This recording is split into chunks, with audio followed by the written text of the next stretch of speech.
in Hong Kong.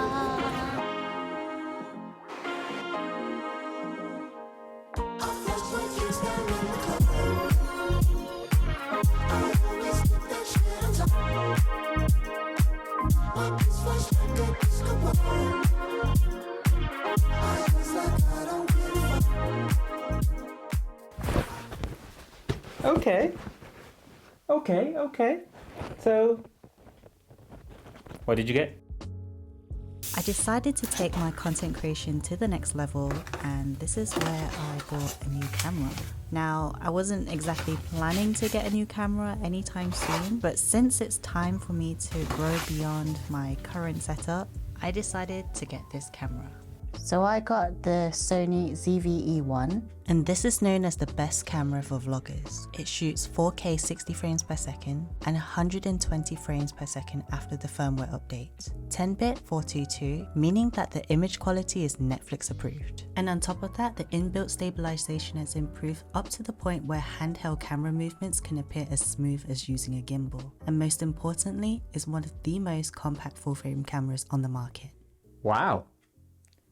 Cool. Okay, so before I get into what this camera can do, I'm going to show you why I got this camera and what I used to use. So I used to shoot the majority of my videos with the Sony ZV-E1. I'd say it's a very good beginner camera, and this has been with me for 3+ years. Very compact. Fits in your palm, fits in your pocket, so it's extremely good for on the go. And especially if you want to learn videography concepts, this is a really good beginner for anyone that you can learn everything on. However, I would say because it's a 1-inch sensor, it's terrible in low light situations. Everything becomes grainy, and you're only limited to the 2470, and it gets even more cropped when you use the active mode stabilization. So then that's why I always attach this little thing from Neewer, and this gives me my wide angle lens. So it goes from 24mm to 18, but then it gets really quite bulky, and it defeats the purpose of this being compact. Because it's only 2470 that you have in here, you don't have the ability to change your lenses so that you can change your millimeter length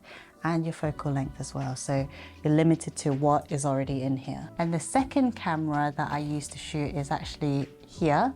This is the Sony a7R III. It's a beautiful full frame camera. It takes gorgeous cinematic videos. It's amazing for photography as well as video. The one biggest annoying thing that I hated with this camera is that there's no flip screen.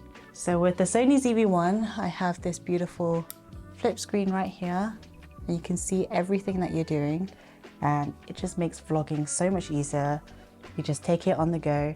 But with this camera, I have to add on an external monitor, and I cannot see a thing without it. And the a7R III is limited to 8-bit color, so it means that when it comes to color grading, it can't be to the same level as those cinema line cameras. And this Sony ZV-E1 is basically a combination of the two cameras. I get the best of the vlogging situation.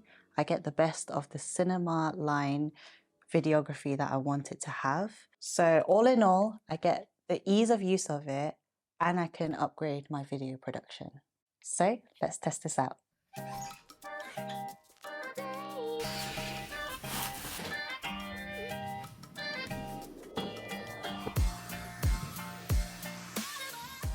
So it's that time of the month again where I get products sent from Too Faced, because I do work for Too Faced, and I get to make some really fun content.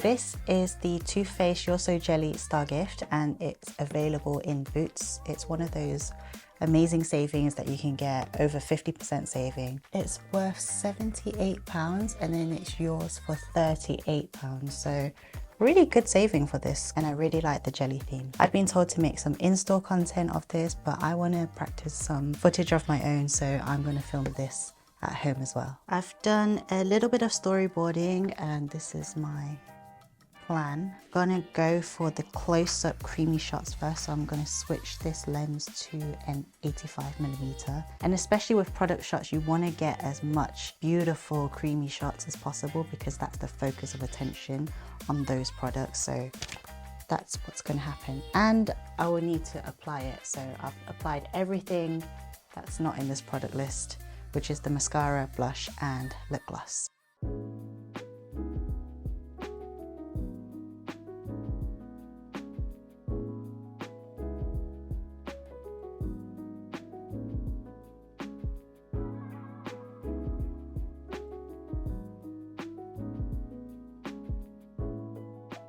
So this was all controlled lighting. I have my key light in there. I have my backlight, which was just a normal table lamp.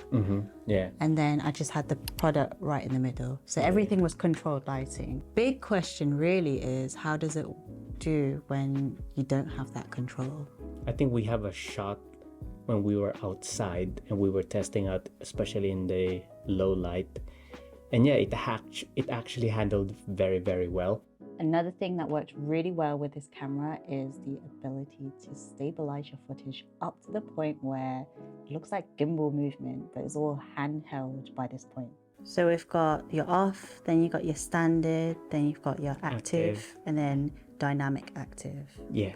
So we tried the active and the dynamic active, and it pretty much all of this was handheld, and it looks like gimbal level movement. Yeah.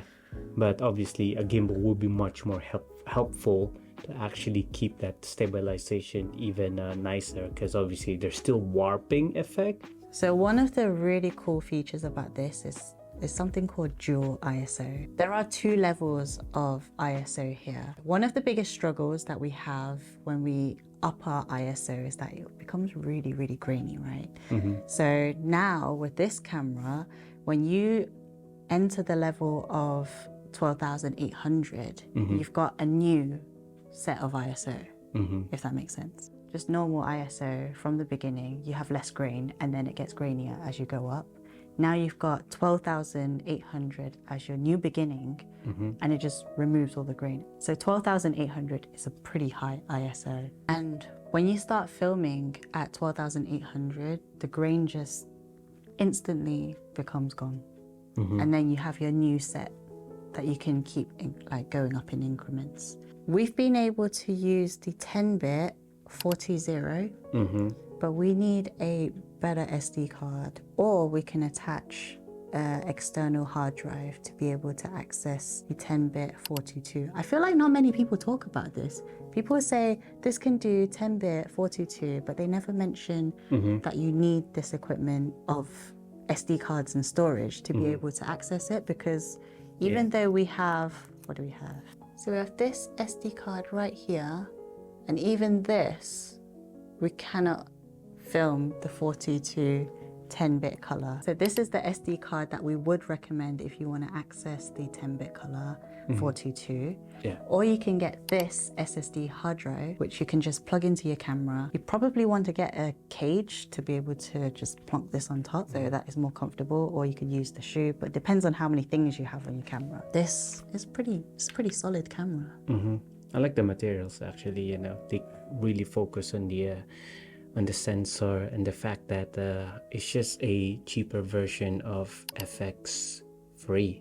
Okay, so on to what most people complain about is the heating problem on this camera, because this doesn't have an internal fan.